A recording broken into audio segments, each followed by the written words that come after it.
অনেককে বলতে শোনা যায় ছেলেদের আবার রূপচর্চা করা লাগে নাকি। এই কথা যারা বলে তাদেরকে আমি বলতে চাই, ছেলেরা সকাল থেকে বাইরে কাজ করে বেড়ায়, রোদে পড়ে সারা দিন কাজের জন্য বাইরে থাকতে হয়। তো রোদে পড়ে বৃষ্টিতে ভিজে এবং উত্তপ্ত গরমে শরীরের রং কালচে তামাটে বর্ণ হয়ে যায়। ছেলেদের ত্বকের এই রুক্ষতা দূর করার জন্য অবশ্যই ত্বকের যত্ন নেওয়া প্রয়োজন। তাছাড়া ছেলেদের ত্বক মেয়েদের ত্বকের তুলনায় অনেক মোটা এবং অনেক শক্ত, তাই মেয়েদের থেকে ছেলেদের ত্বকের যত্ন নেওয়ার পদ্ধতি অনেকটাই আলাদা। তো কিভাবে যত্ন নিতে হবে সেই ধাপগুলো আমি আপনাদেরকে আজ বলবো। সবার প্রথমে আপনি যে জিনিসটি করবেন সেটি হলো আপনি আপনার ত্বকের ধরন কেমন সেটা জানুন। আপনার ত্বক কি ড্রাই নাকি তৈলাক্ত সেটা আগে আপনাকে নিশ্চিত হতে হবে। যদি ঘামানোর পরে আপনি আপনার মুখে হাত দিয়ে দেখতে পারেন যে তেল চিটচিটে ভাব, তার মানে আপনার ত্বক তৈলাক্ত। আর ঘামের পরেও যদি আপনার মুখে তেলের কোনো আবরণ দেখা না যায় এবং সবসময় মুখটা শুষ্ক থাকে, তাহলে বুঝতে হবে আপনার ত্বকটা শুষ্ক বা ড্রাই। তো আজকে যে স্টেপগুলো আপনাদেরকে বলবো এগুলো দু ধরনের ত্বকের ব্যক্তিরাই ব্যবহার করতে পারবেন। আর এই স্টেপগুলো দেখানোর পর পরবর্তী দ্বিতীয় যে কাজটি করতে হবে সেটি হলো ক্লিনজিং বা ত্বক পরিষ্কার করা। সেজন্য আপনি সকালে ঘুম থেকে উঠে কুসুম গরম পানি দিয়ে মুখ ধুয়ে নিন। এতে মুখের কোষের ছিদ্রগুলো একটু বড় হয়ে যাবে এবং মুখের ভেতরের ময়লাগুলো খুব সহজে বের হয়ে চলে আসবে। তারপর মুখে ফেস ওয়াশ ব্যবহার করে কিছুক্ষণ অপেক্ষা করুন এবং কিছুক্ষণ পর ঠান্ডা পানি দিয়ে ধুয়ে ফেলুন। এতে করে আপনার ব্যবহার করা ফেস ওয়াশ ত্বকের গভীরে গিয়ে ভালো কাজ করবে, অর্থাৎ ভালোভাবে পরিষ্কার করতে পারবে।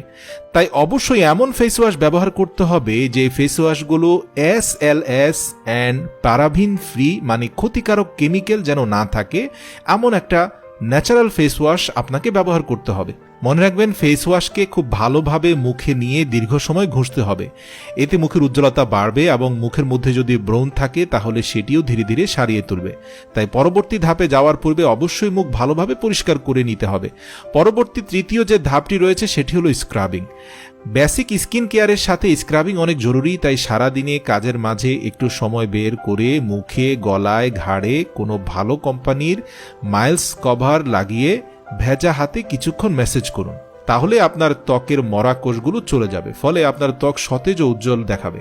আপনি ঘরে স্ক্রাবার তৈরি করে নিতে পারেন। এই জন্য আপনাকে নিতে হবে চালের গুঁড়ো, দই এবং সামান্য মধু।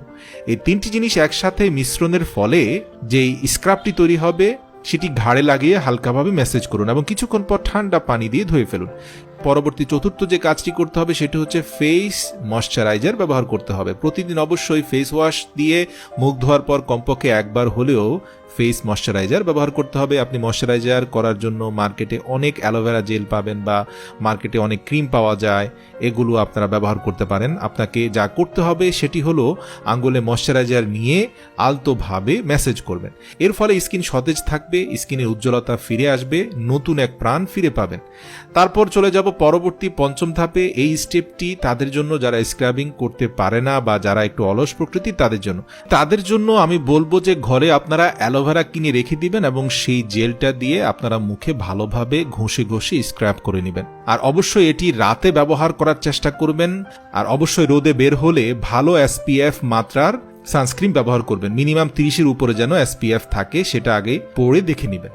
তারপর একটি গুরুত্বপূর্ণ টিপস আপনাদেরকে দিয়ে দেয়, সেটি হলো চোখের নিচের কালচে ভাব দূর করা। অনেকেই বয়স বাড়ার সাথে সাথে চোখের নিচের বলিরেখা মারাত্মক আকার ধারণ করে। এটিকে দূর করার জন্য রাতে ঘুমানোর পূর্বে চোখের নিচে নারকেল তেল দিয়ে হালকা হাতে কিছুটা সময় ম্যাসেজ করে নেবেন। এর ফলে চোখের চারপাশের কালো ভাব দূর হয়ে যাবে এবং চোখের নিচে ডার্ক সার্কেল থাকলে সেটিও চলে যাবে।